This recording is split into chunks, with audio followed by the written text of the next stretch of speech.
music.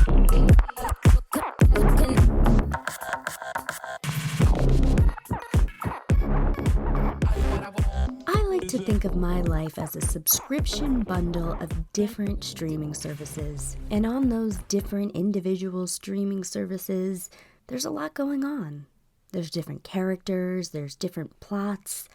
There are different missions that have to be completed, side quests. The missions could be minor or minor with a major payoff, stuff that I have to put a pin in and come back to later. And, I don't always share my side missions because some things gotta be just for me. But today I feel like sharing. Earlier last week, I went with my sweet friends Kaylee and Tina to be in the studio audience of the Drew Barrymore Show. A lot of perks to being in the studio audience of the Drew Barrymore Show in comparison to other shows. You don't have to wait outside super early to get in. It's very easy to get to. And who doesn't love Drew Barrymore? One of America's sweethearts. If 50 First Dates doesn't set you up for the nonsensical falsity of daily reoccurring amnesia and the unrealistic expectations of love at first sight and what your partner will do for you on a daily basis, then babes, I don't know what does. And we gobble it up. But that's what Drew does. She provides a whimsical escapism. I admire that. So we walk up to the building where the show is filmed, and we hop on the end of the line. Yeah, I'm not proud of it, but in that moment, we were sheep, saw people, saw a line, stood on it. Before we're even on the line for 1 minute, a man in charge of something yells out, "Are you priority?" Without missing a beat, I respond, "We could be." I turned into Norma fucking Jean. "We could be. Oh, sir, we certainly are meant for priority. Can't you just see how priority we're meant to be?" We could be. You could be, but you're not. You could be, but you're not. It was like someone took a pair of cymbals and smashed them against my head. It was as if I was starving, and the only thing on the menu was humble pie. I don't know why, but when he said it, it felt like my brain short-circuited, and all I heard was Ricola.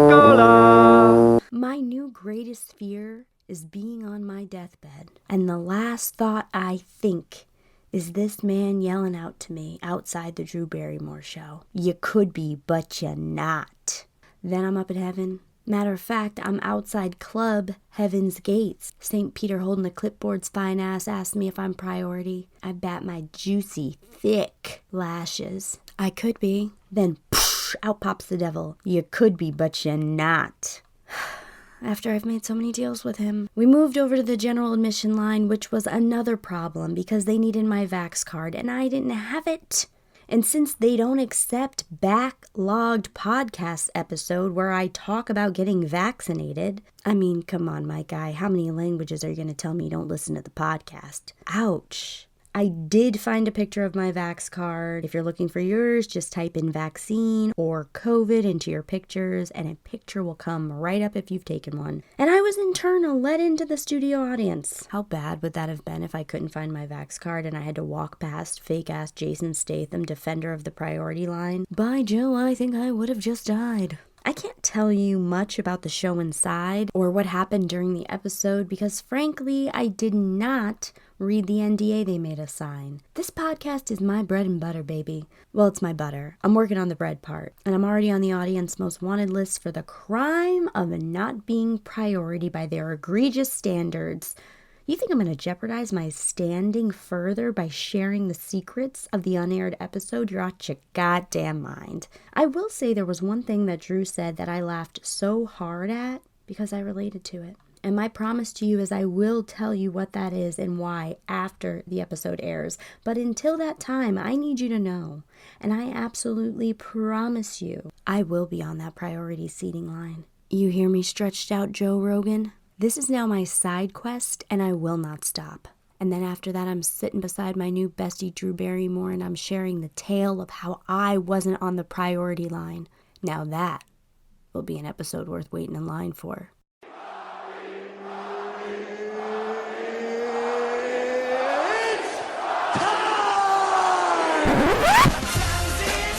4. Duh.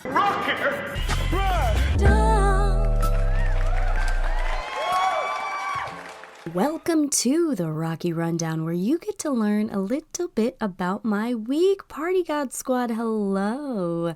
Did you have a good week? I sure hope so. I hope it was full of slam dunks. That's right, for everyone slow on the uptake, that was a basketball reference. Because I went to a college basketball game. 2, actually, because it was a twofer, and let me tell you, it was exciting. It's exciting because a lot of those guys, they don't even know what's in store for them. Their careers have not even begun yet. Money like they ain't never seen once they get drafted. Basketball also moves so quickly that I love watching it. That game could be neck and neck. Then boom, one team could get into a flow state. Yeah, that's what I'm calling it, because they get into such a rhythm with each other that it's just basket after basket. I went with John because we do everything from Kesha to Farm Aid to college basketball together, baby. We want to be entertained. Our seats were great. But because it was college basketball, the fans of one school were on one side, and the others were on another designated side. We had no allegiance to either school, so we decided we're just going to cheer for the team whose side we're sitting on. Davidson versus VCU. Not to be confused with UC Davidson. Shout out to all my sorority life fans out there. The problems were this. VCU was winning, and we were not sitting on their side. And their school had a more energetic band. Their fans were louder. The energy is what any team would have wanted. We just kind of slumped there, praying for a win. Since now we have this circumstantial loyalty to this team, which I don't even think they lost because of skill. They lost because their fans were weak as a collective. We stayed in our spots for the second game, which was George Mason versus St. Louis. St. Louis came in hot. Whew! Their pep band had not 1, not 2, but 3 singers. They had dancers that danced alongside the band, not just the cheerleaders. And their crowd was ready to party at 1 p.m. on a Thursday. Then you had George Mason. Now, George Mason, all their fans got the memo about everybody wearing blue, so that's nice. Good for them. And their band lacked bass, but they still played, and it was fine. They wanted to beat to their own drum. Do your thing, chicken wings. What they lacked in general merriment, which St. Louis had the merriment, they made up in points. Oh my God, they swept the floor with St. Louis. Swept the floor, which sucked because they had the creepiest mascot. I'm fine with the players winning, yes, but watching this mascot jump around the court, well, that's a thing of nightmares. And I'm not just saying this. Their mascot is the Billington, the only school in the country to have a Billington as a mascot. The Billington is considered to be a good luck charm in other parts of the country. It's also legitimately on a top 10 creepiest mascots in America list, according, and I agree, to a poll. Just Google it. Sitting on the losing team's side again for both games was, not my vibe. But watching college kids' dreams come true was. So good for them. And being so close to courtside showed me I think I'd like to be courtside. I'm walking out of the arena. A man walks past me and he smelled terrible to me. Objectively, he may have smelled good. A little floral, powdery, if that's your thing.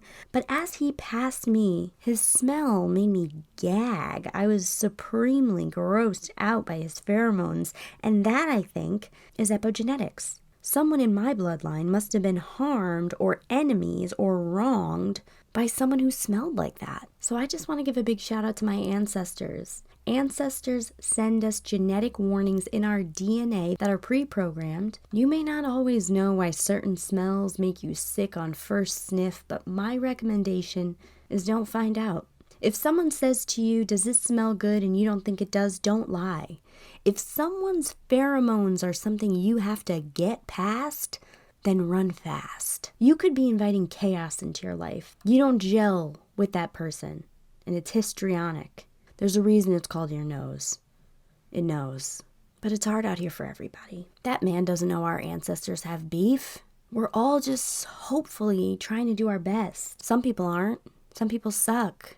But I like to believe that most of us are trying to do our best. Trying to live your life in 2023 is like playing Monopoly with Jenga pieces on a sorry board. This shit is not for the weak. Another obstacle I'm personally dealing with is people in my life that I'm used to seeing masked now being unmasked. So now I need to retrain my brain to recognize their face for what it is and not the face I made up in my head. But that's okay because we want to keep our brains sharp as a tack. And I thought about giving you another Irish word today because if you listened to last week, I told you that the Irish language is endangered. But I'm not just going to give away the bond for free. I'm no cow. If you do want to learn some Irish words with me, you can join my Patreon. I'm going to teach you a word a week, and I suggest you learn them in case we all have to flee to Ireland. I told you, these are trying times. The lieutenant governor of Tennessee voted to ban drag in his state. Meanwhile, he's been commenting for 3 years on a 17-year-old boy's ass shots on Instagram. For 3 years. The kid is 20 now, but he started commenting when this child was 17. Yeah, a child. 17 is a minor. And they were ass shots. And he wants to look America in the face and say he's anti-drag? Are you fucking kidding me? Now, I know commenting on a 17-year-old boy's ass shots is not drag, but to say you're anti-drag and that the drag queens are the ones grooming children, I think you might not know what grooming means, and that's scary. Stop changing the narrative of this country and blaming the drag queens. These people are just jealous that RuPaul's created an entire universe, and you can't be a part of it. These guys are gross predators. And I hate to generalize, but it's these old white men in their airhead Bobarts bouncing around have a Handmaid's Tale agenda for this country. I know, it sucks and it's scary.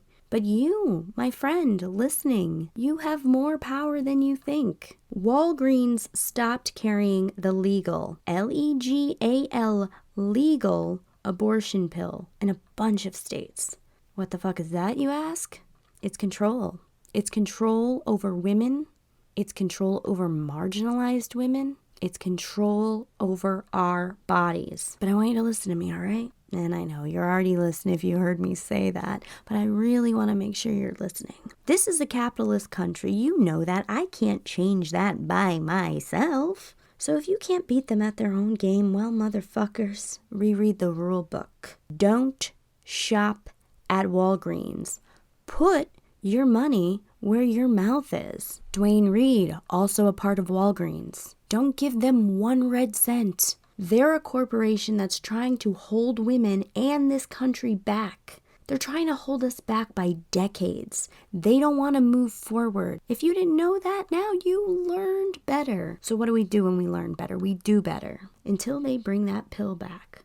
For women across this country, then you put your money elsewhere. Maybe you're not a protester. Maybe you don't think it really matters. Oh, but let me tell you, it really matters. So just don't shop there. Go the extra 5 minutes to another drugstore down the street. Because if you step foot in there and you spend your money, what you're saying is, I support a corporation that flat out said, I don't think women are equals. Plenty of companies we all support don't think women are equals. And we're not doing the research to find out because we have Instagram and things to do. We don't have to lie to each other. And life is really, really busy. And people are just trying to stay above water. But if you have that information and you know that information, don't be on the side of the oppressor. There's plenty of corporations that we're all supporting that probably hate women and want to set this country back. But it's up to us to fight against the grain, and we can only do that together. So you buy your masking tape somewhere else. So you switch your prescription over. Little adjustments.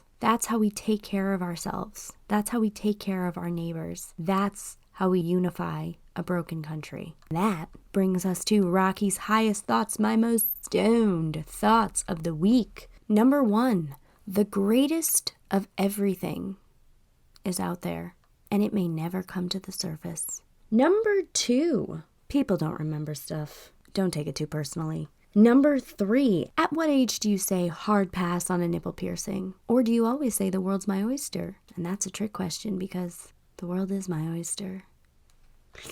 And number 4, sometimes I say never have I ever, when in reality, I have evered. My guest this week is writer, comedian, podcast host, and general awesome gal, Camille Corbett. Camille's wild word was mediocre white men. And if you can believe it, this story is not about our lawmakers. So you're in for a real treat. If you haven't done so already, please like, share, and subscribe to the podcast. You can follow me at Wild Nights with Rocky on TikTok and Instagram, at Wild Nights Pod on Twitter. If you want to watch extended interviews with all of my guests, please subscribe on YouTube. You can support the show with your wallet by joining my Patreon for $2 or $5 a month. Remember, you're going to get that weekly Irish word. A big thank you and a future thank you to everyone who's written and everyone who will write a review after this episode is over. It really does make a difference.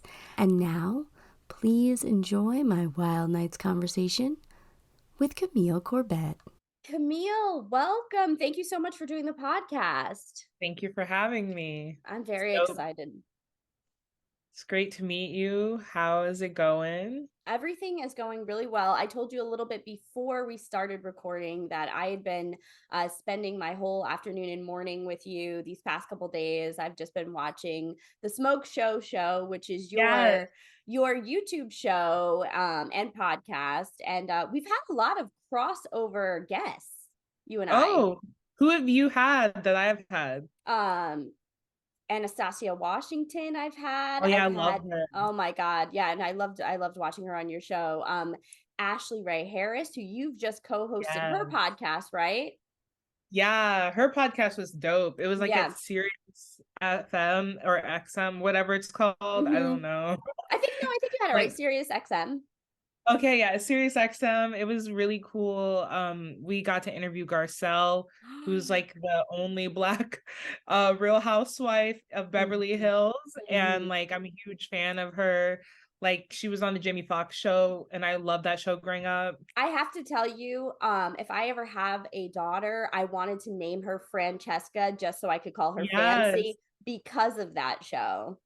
Yes, Fancy is such a good name for like a hot girl. Yes, it is. It really is. And the cat. Yeah, and a cat. But I did even later on. I wanted to talk to you a little bit about Housewives because I know that you're a Potomac gal. I'm a Beverly Hills gal myself. I have watched first season of Potomac. I do plan on getting back into it. They want each other to die. Yeah. Who's the one that she talks like this? She's always like, oh my God, her and her husband. Is it Karen? She's always like having problems with her husband. They're like on and off again. And she's like, oh my God, my husband. But she has a really monotone voice. Charisse? I don't know. I feel like if you said her name, I would know it right off the bat. But Karen is the one. Oh, you're talking about Robin Dixon. Robin Dixon, yeah. Yeah, everyone's coming for her. Really? Does she have a lot going on? She lied about her husband had like infidelity while the like season was airing, and she didn't like bring it up or anything, and just married him. Oh like, my God. Everyone and it's like, what is this? What's going on? Is this some sort of arrangement? Like, can you give us the tea, Robin? Yeah. Oh my God, that's amazing. Yeah, I do. Yeah. I have been saying I need to get back on the Potomac ship, but I've been a Beverly Hills. That was the one that got me into it. And so having Garcelle on the show, I just think she's incredible. Yeah, I want to meet Kyle Richards so badly. Me too. She's a tiny little thing. Yeah, I should try and like buy like one of her like very eclectic pieces from her store. Her store, whenever it's shown, I'm just like, who wears this? I know, her caftans and her fucking like they're like robes you wear around the house while you like roll around Chinese medicine balls. I'm like, crying. Oh, where are we wearing this? Whose show I do love? Her husband's. Oh my God, me too. It's called like Selling like Beverly Hills or Buying Beverly Hills. Buying Beverly Hills. It's so good. Girl, I binged it in a day. I binged it so quick. I binged it in a day. And you know why I binged it in a day? Because Maurizio, he's hot as fuck. Fine. He's fine. He's hot as fuck. And you know what Maurizio is not? A mediocre white man. Not at all. I'm crying. So Camille's wild word was mediocre white man. So Camille, can you please bring us your wild night story? I'm dying to hear it. Mediocre white man. Okay, this is like so embarrassing. I haven't told this on the podcast yet. Oh, thankfully. Yay, thank you. I'm thinking about adding it to my set though, so Mhm. whatever. This is practice. Let's practice, baby. So I was like dating this dude, and like he was like really insecure. Like all my life, I'd always wanted to be a writer, and I always imagined like dating another writer. And so like at the time, I was an assistant, and I like met this dude who was like a writer, and like we just like hit it off right away. We like started dating, it was good, but like he was always like very insecure Mhm. that the only reason I was dating him was because I was a writer and I always wanted to date like a writer. Uh-huh. And he was just like, that's the only reason why you want to be with me and all this stuff. And he was like, you're gonna leave me when you become very successful because you're gonna realize it's not enough and you're gonna want like a hot actor or something. And I was just like, what? This is crazy. You're Yeah. crazy. But, Yeah. he was always like filled with that insecurity. So like we had a very tumultuous relationship because of that. So one day, like things aren't working out with us, and I'm just like, you know what? I'm gonna start dating other men. And he called me a slut. So I like low-key trashed his apartment. I like threw books everywhere and like poured detergent all over them because I'm All right, crazy. let's stop Yeah, there. That's okay. You're not crazy. You were feeling feelings, my friend. You were feeling feelings, but I don't need you call to me a go. slut. Don't call you a slut. Like if this is not in if you're not doing it endearingly, you have no room to call you a slut. Now, when you say you said a little bit, you threw his books, you poured detergent. Let's go into the details. What did trashing his apartment entail? I just like threw books. Yeah, Yeah. I threw books, and then I went into his like laundry closet thing, and I saw what I could. I was looking for bleach, but I found, Second best. and I was like, this will be really hard for him to clean up. And so Yeah. then I poured it because I was like, we're not playing that. Also, Yeah. like he was like white, and Mm-hmm. there's like a like a racial dynamic. He was like older than me. I was just like, we have to have respect. There has to Yeah. be equality. So I was just like, no, No, done. Good. put down. And so then I left. And so like I just like don't talk to him for like a month. Okay. In that month, he manages to like date an entire woman. Like Great. somehow I feel like immediately as soon as I left, he hopped on Tinder. Like I Yeah. truly believe that was what happened. And like so obviously he still had feelings for me because literally like I didn't really date anyone in that time. It was a month, and he Yeah. like had somehow like went on like 3 or 4 dates with this woman. That's because And he's Jose loyal. yeah, he basically was like, I was just trying to move on or whatever. Mm-hmm. So like we're toxic. So eventually I'm just like, I'm bored. Let me talk to him. I Mm-hmm. think he's been on timeout enough. So I started talking to him, and he explains the situation. I'm like, okay, you can keep dating her. We could just like be friends. Mm-hmm. He immediately dumps her, like immediately dumps her. I'm like, come on, like give her a chance. Like, I was like, it's clear we're not compatible. I just Mm-hmm. literally want to be friends. Yeah. And like obviously he dumps her, so we just like start dating again. And however, this girl, she's like very upset because he like basically love bombed her, like was wanting to hang out with her the entire time, and then dumped her as soon as I came back. Like that's craziness. Yes. Like I Yes. think back now and I'm like, what is wrong? Who would do that? Like Yeah. that's so Yeah.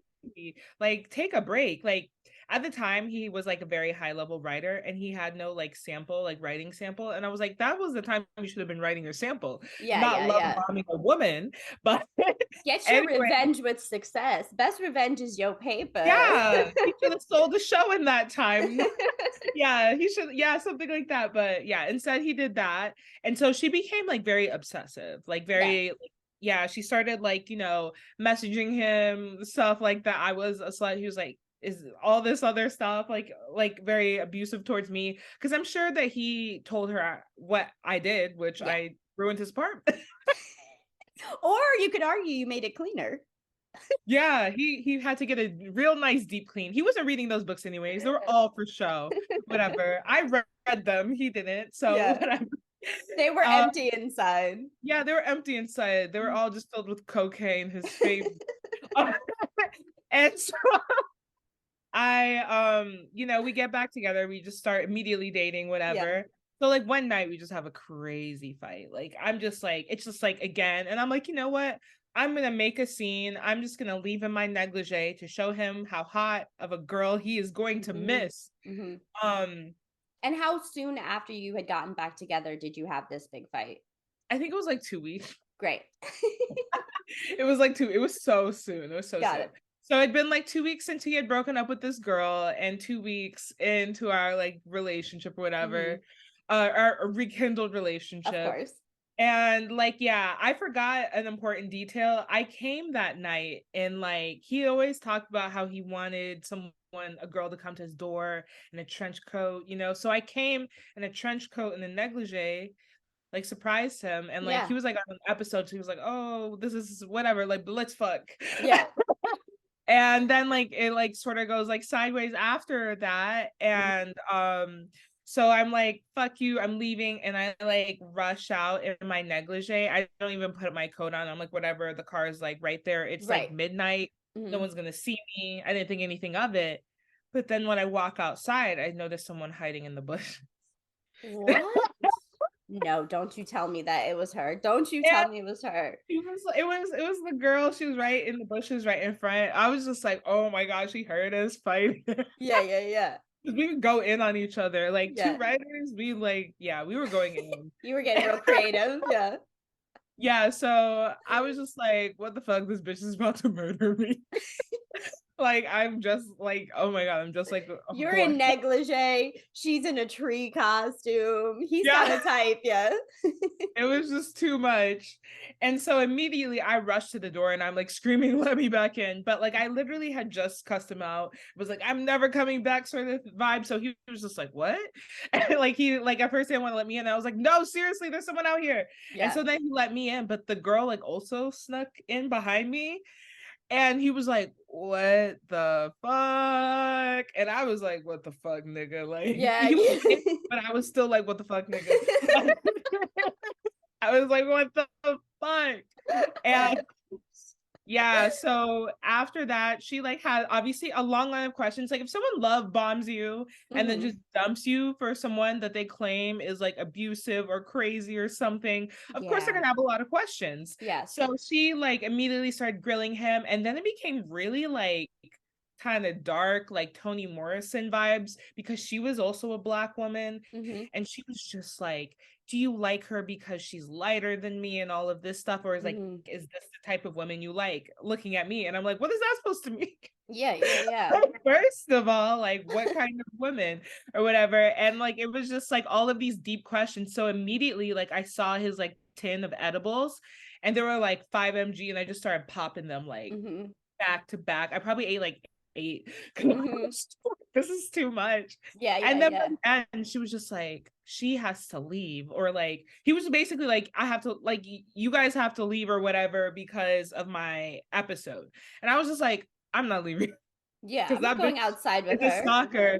But like eventually, obviously, she had to leave, and she was very upset that I was the one that was still there, obviously. But I was just Yeah. like, why would you stay? You're the Yes. weird win. Like you got dumped. Like Yeah. I have never been dumped before, and Mhm. like felt the need to do something like that. Maybe I like a part of me is like, is it because I have too much self-esteem or I don't have enough? Because it's like for me, I'm you know, like to stand Well, up for myself. that is actually a really great question to pontificate over. Yeah. Do you have so much self-esteem that you will wait in a bush, or do you have no self-esteem that you'll wait in a bush? That honestly is the age-old I don't know question. which one it is. I've never heard it posed that way, and that's a thinker for show, for show. Well, yeah, I like, growing up, like you always hear like women are crazy, but like Right. a lot of times like women are just like standing up for like some horrible thing that has happened to them. And like, I don't know, like he said some really horrible things about the reason why he broke up with her regarding her hygiene. Yeah. So Oh, I would have just murdered him if I were her. And yeah. rather than ask why not me. But I'm sure he didn't tell her or Yeah. whatever. But I just feel like it was like a horrible thing that happened, and I Yes. feel like for him it was a confidence boost. Of So course. like the next day he was just like he was like, yeah, I've been talking about it with my friends and they think it's crazy that y'all were fighting over me. I was like, I was not fighting over you. I almost got murdered by some Yeah. crazy bitch you didn't cut off properly.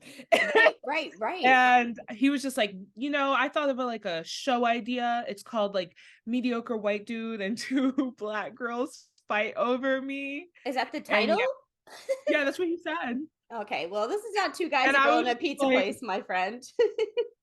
what? Who fought over you? And I was just like, that is insane. It was just like ironic to me because I had dated someone before him and he like begged for me to break up with them.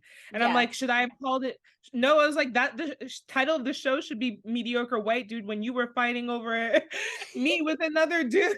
Like, what are you talking about? I was like, that's crazy. Yeah, yeah, yeah. Wow. I can't, and honestly, you going back in the house was the right move because she could have followed you to your car, anything. You don't know if she had What anything my on car you. looked like. She knew or she Okay, didn't know. I she did. And I will say this, I had a yellow car until very recently. Some high bitch totaled it. And that was the second time like a crazy ex of like one of my boyfriends could identify my car and she would like message him often, like she's at your house or whatever. And I'm like, why does she even care? Or stuff like that. And it was Yeah. because I had a very identifiable car. But in a previous relationship, it was like the same thing. Like I remember like I read like an email that like one of like like exes sent him about me and it was like Yeah. that stupid princess bitch in her yellow car. Crazy. So yeah, I will never own a yellow car again No, because absolutely it not. was so identifiable. Oh my God.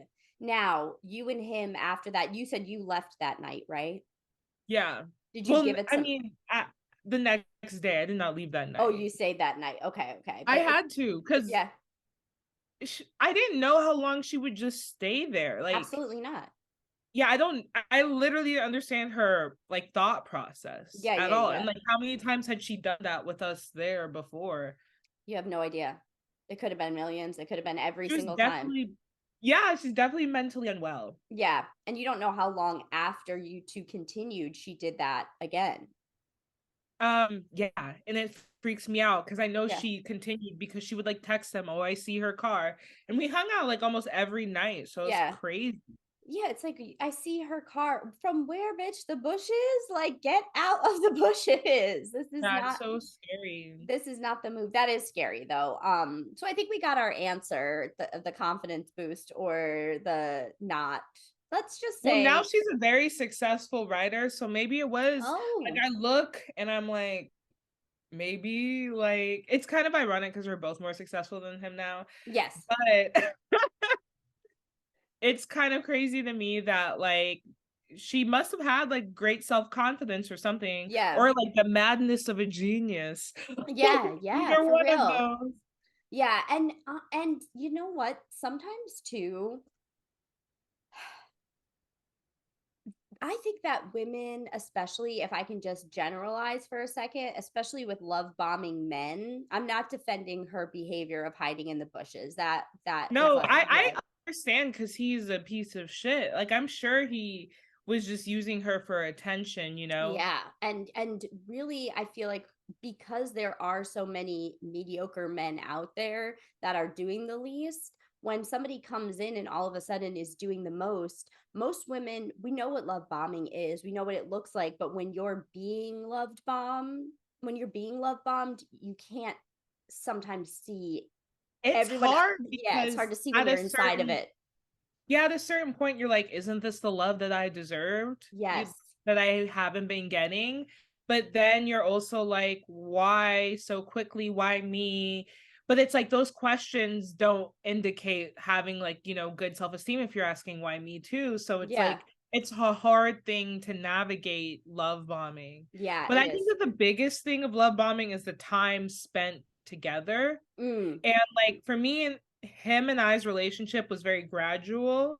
yes. And theirs, they just like hung out a lot at once. It was clear he was trying to fill a void. Mhm. And I feel like in most of the situations where I've been love bombed myself, that was the biggest indicator, like the time spent. Yes, yes. That is. And honestly, anybody listening that thinks they may have been love bombed or might be getting love bombed, take that into consideration. If somebody is doing a huge grand gesture for you after 2 weeks, you might be getting love Yeah. bombed. you Or know? if you like our boyfriend, girlfriend after 2 weeks, even if it's like great, like Mara Brock Kill and her husband, like fell in love in the first day that they met. Yeah. Knew that they wanted to be together. I think he like proposed like a week after or something like Mm-hmm. that. And that is fine. They're still together to this day. Right. But like just know that's very rare. Mm-hmm. Just know that's very rare. And like, yeah, understand that that is very rare.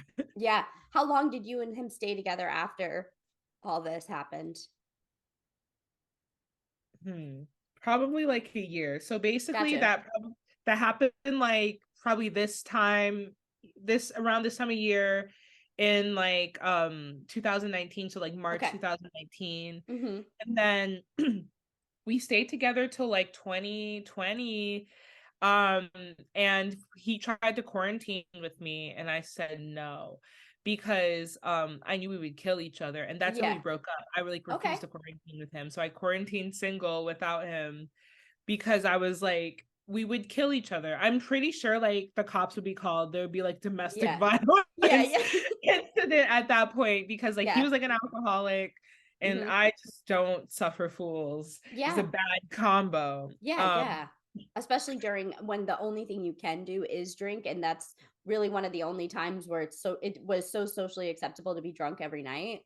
And he was already drunk every night. Like Yeah. I would visit him like every other day at his place. Mm-hmm. And like in that time span of like 2 or 3 days, there would be like 18 beer bottles, 12 beer bottles. And I would clean them up and he'd be like, oh, I'll do it. But I'm like, you just left it. They're like all on his counter. I'm like making him seem so appealing. But yeah, that was another thing. I was just like, bitch, what are you fighting over?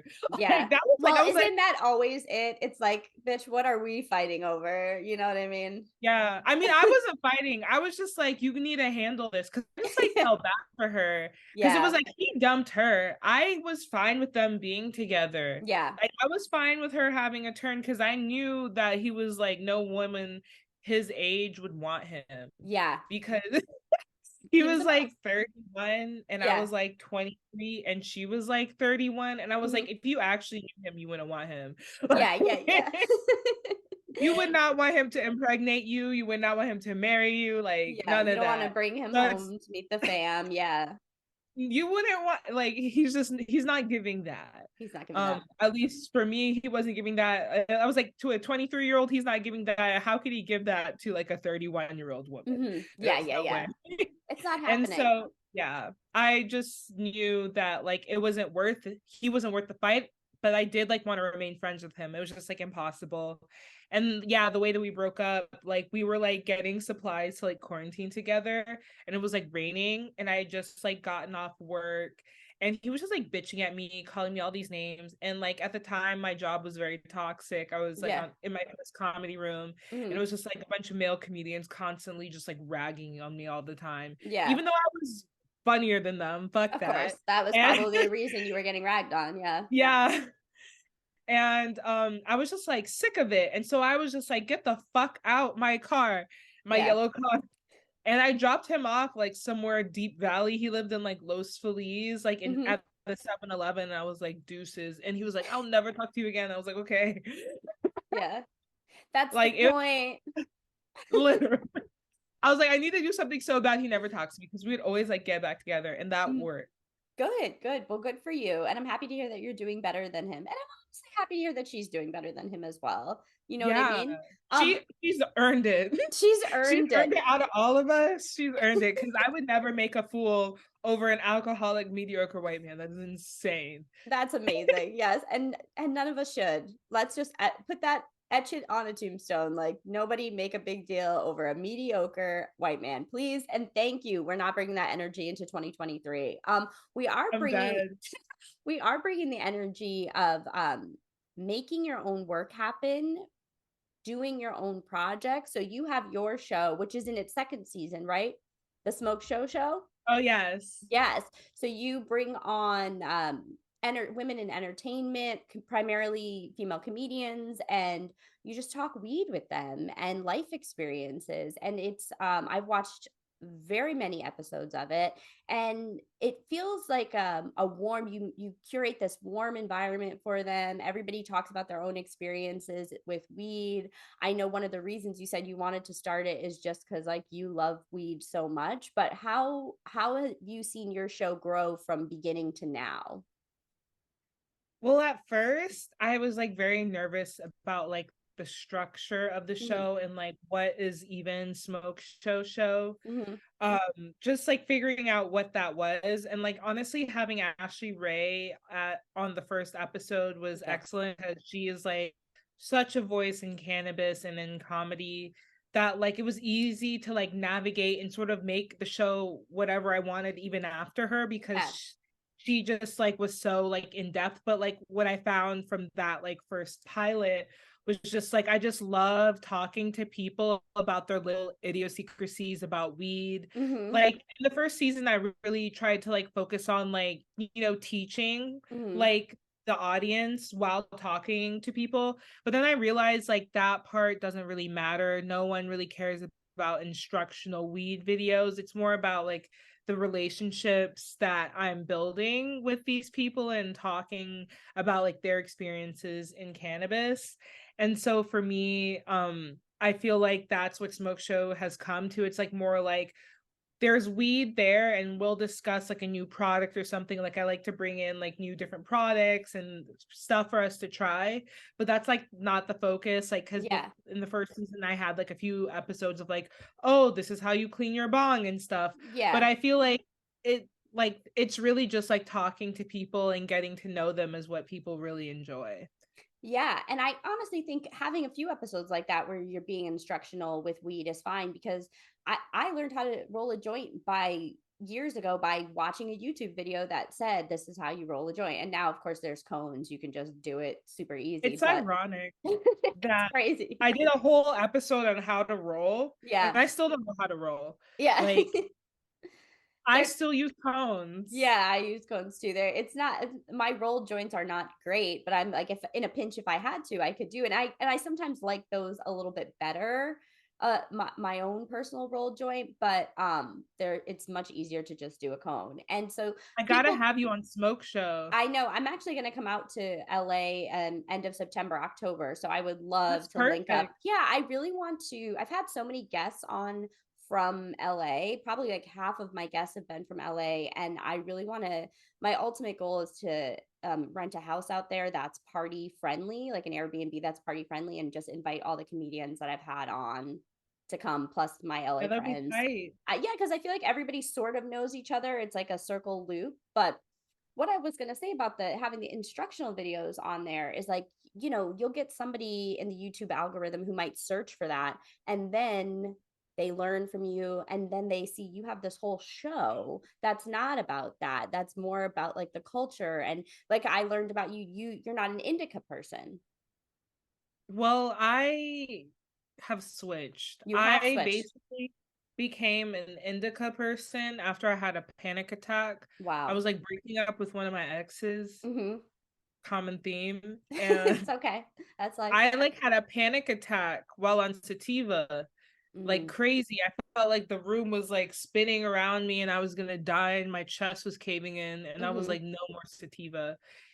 Even though like sativa made me so efficient, like I could Yes. be doing anything while smoking cannabis, it just wasn't worth it to me. I, And so now I do indica, and I feel like now indica makes me so reliant on smoking weed to be hungry. That's like the only negative I see, and it makes you kind of sleepy. Interesting. Interesting. Yeah, it makes me very sleepy. That's why I tend to stick with sativas. But I think that is so interesting that you equated it with the strain of weed rather than weed as a whole. Yeah, so many people are like, yeah, weed makes you paranoid and anxious. I'm like, don't smoke sativa, and they're like, no, I Yeah. just can't do it anymore. It's Yeah. like I get that. Or like Hmm. people like will take one like too strong edible, like they'll take a 10 mg edible when they're like a novice, and they'll be like, I can't take weed anymore. I'm like, how about you try like a 2.5 edible next time, like Yeah. don't just. Yeah.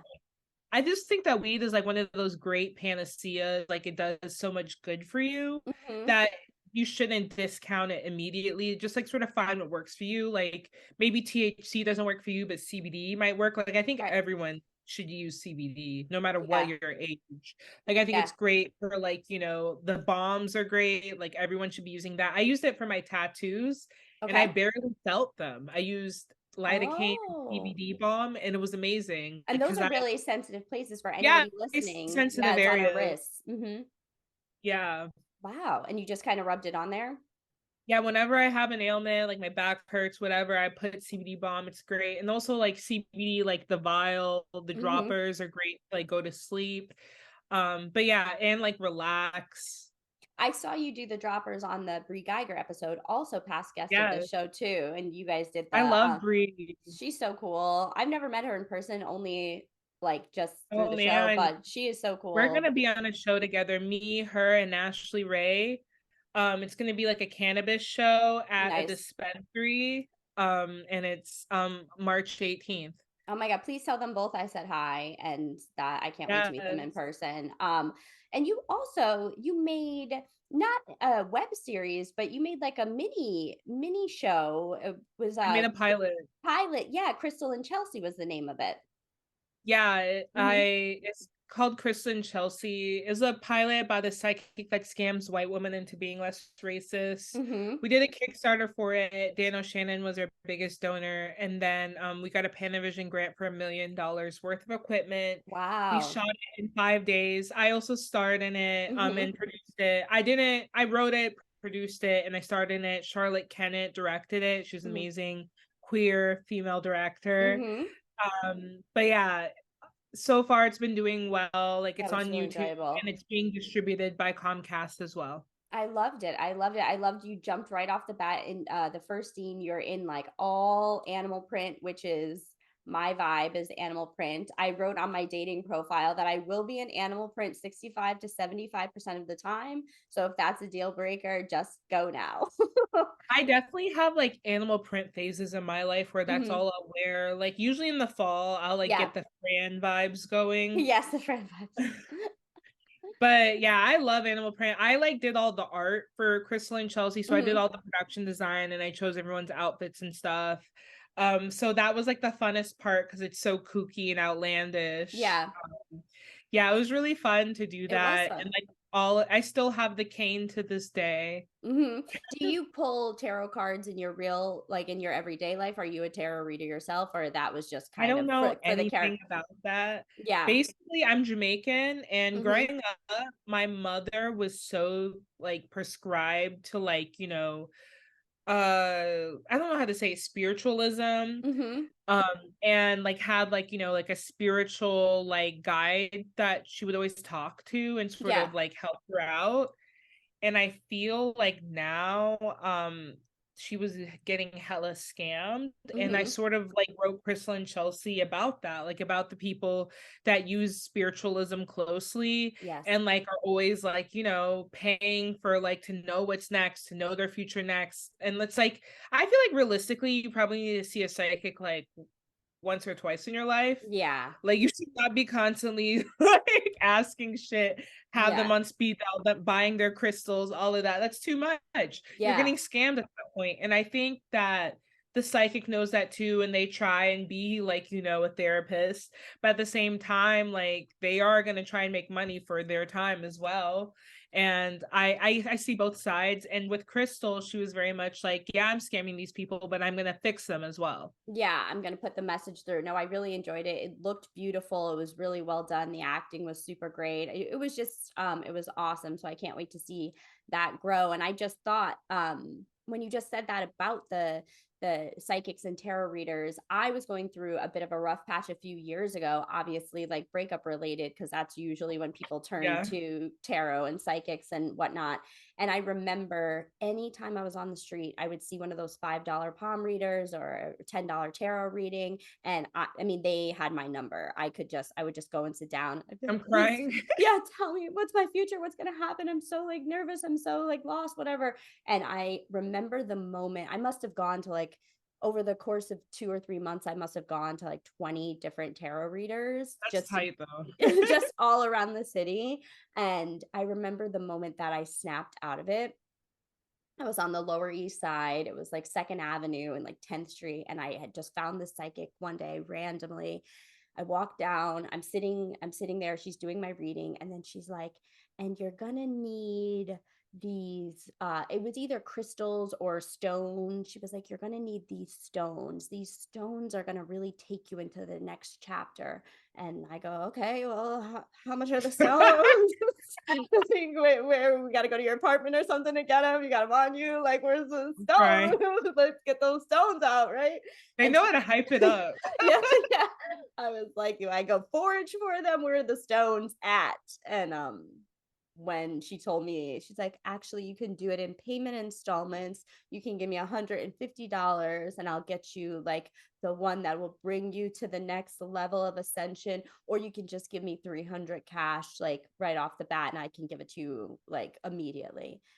And I was like, oh, I felt like I got like slapped across the face. I was like, oh, Rocky, girl, this is bullshit. Like, you're getting played.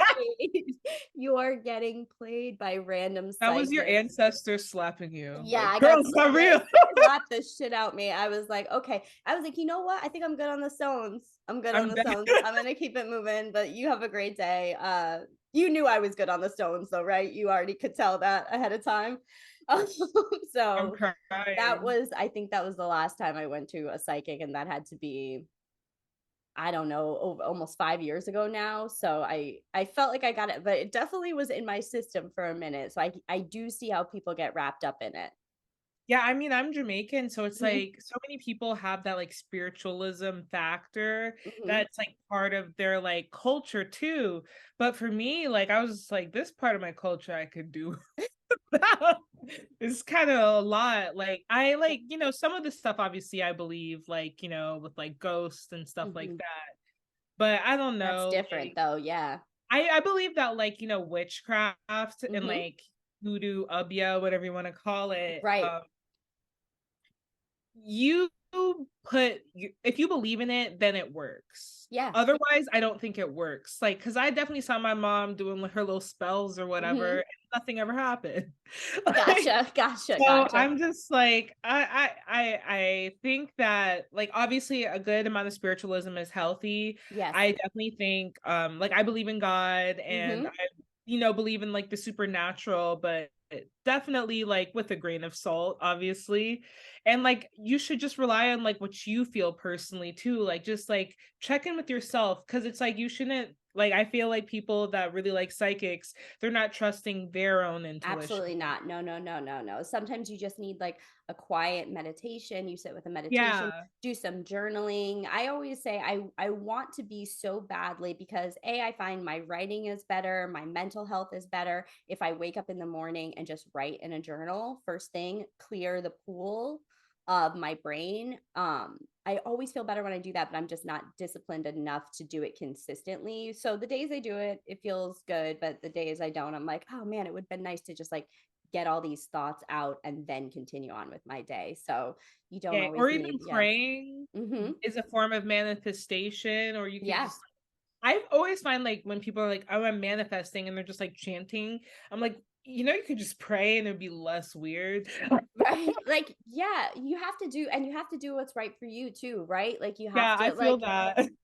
you're like, if that is working, if you find that that's working for you, then that's working for you, and Yeah. that's great. But I think it's what you're saying about like, if you believe it to be true, it is true. It is true. Yeah, Whether, whatever. Yeah, whatever it like what you feel is like whatever like the law of attraction I think is Mhm. very real. Yeah. Like whatever you want to be real will be real. And there's so many things that have manifested just like having like obsessions over like something Mhm. happening and being afraid of it. I feel like I manifested it. Do you do a vision board? No. I No. like have always thought about it, but I like don't know where to get that many magazines. To be Yeah. honest, back in the No, that day, it makes used to be sense. so easy. Like there Yeah. used to be so many magazines. I feel like now, like there's just like Vogue. Yeah, I'm fortunate. My roommate, he has so many subscriptions to so many different magazines, and so he'll just That's like flip. tight. Yeah, so he'll just flip through them, and then we just have a pile of magazines. So once a year, I do vision board with some friends, and so I bring all the magazines. But I also will like sit with myself and print out a bunch of pictures that I want on my vision board. And the one I did last year, um, so many things on there came true that it was like honestly scary. Like I had so many things come true on there that my brother even looked at me and he was like, "You're getting like honestly, it's a little scary how good you're getting at this." And I feel like that, there will be people who listen to this and be like, "Manifesting's not real," or whatever. But honestly, if you believe it works, and I do believe that sitting down, concentrating, and then obviously putting the work in that direction will get you the things on whatever your form of a No, I vision board meant is. But like verbal manifestations when people like chant things. I think that's oh, weird. Not like the oh, gotcha. like I was just like, why don't you just pray? Like if you're gonna say it aloud, you know what I mean? Yeah, Not yes. like Okay, all forms of gotcha. manifestation, just the weird verbal one. You're like, there are some of these that are just motherfucking weird. Get it out of my face. Yeah, I wonder, like, when people listen to those hype up ones, like it's like you are the like maker or whatever, and you're the beast, attack it. Right, When right. people listen to this, I'm just like, I don't know, like, how about you just turn that off?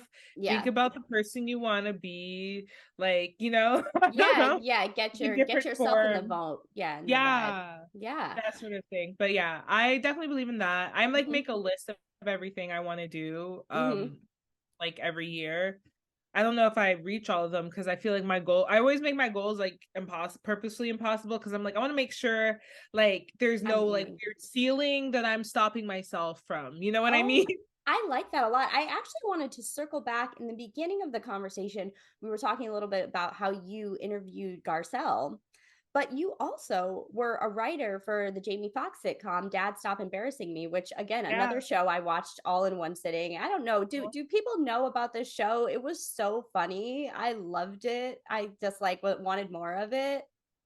There should be more of it. I feel Yeah. like people know about it, but like Netflix didn't want to do a second season, Jeez. and we will never understand like what little data packets that Netflix has that causes them to cancel shows because they don't really divulge it. But yeah, Yeah, that is a bummer that that show was canceled. What a full circle moment of Jamie Foxx sitcoms to go back to, but and amazing casting. David Allen Greer as his father. yeah, he That's was a great fantastic get. casting. Yeah, it's kind of interesting because they're like the same age, but Mm-hmm. like they don't Oh, really look at because really? Jamie Foxx is just like ageless. He's fine. Yeah, Yeah, for he's a real. very attractive man. Yeah, for real. So that must have been a really cool experience. Was that the biggest writing room you've ever been in? With the most people, yeah. Because it's a comedy, Uh-huh.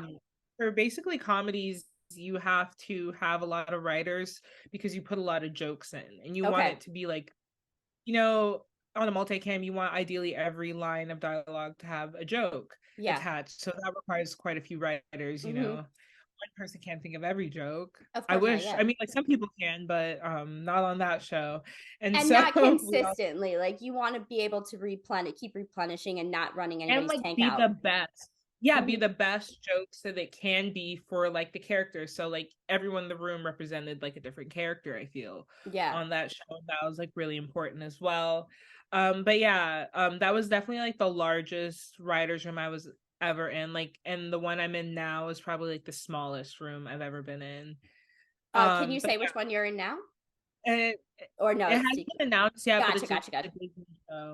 Oh, awesome. It's Congratulations. animated. Yeah, it's Oh, about like a football player and his daughter, so it's like very much like daddy daughter vibes. mm-hmm. Same with dad, dad's up here embarrassing me. I like Yeah. forgot the name of the show. It's a long title, but yes, I I know what you're did talking not trade the name of that show because that's a long one. no one's holding it against you. You're so good. So this is you're not this is another family s show. Yes, it's like a very family black excellence vibe show. Amazing.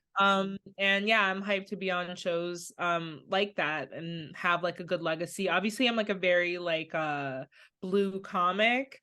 Oh So it's yeah. like very interesting, like even on the show that I'm on, like we make a song every episode. Mm-hmm. And I'm just like, they know me for like my comedic music, like Man Titties and Period Bitch and like Cinderella Dick. And it's so interesting that Leaving in they're like, lingerie.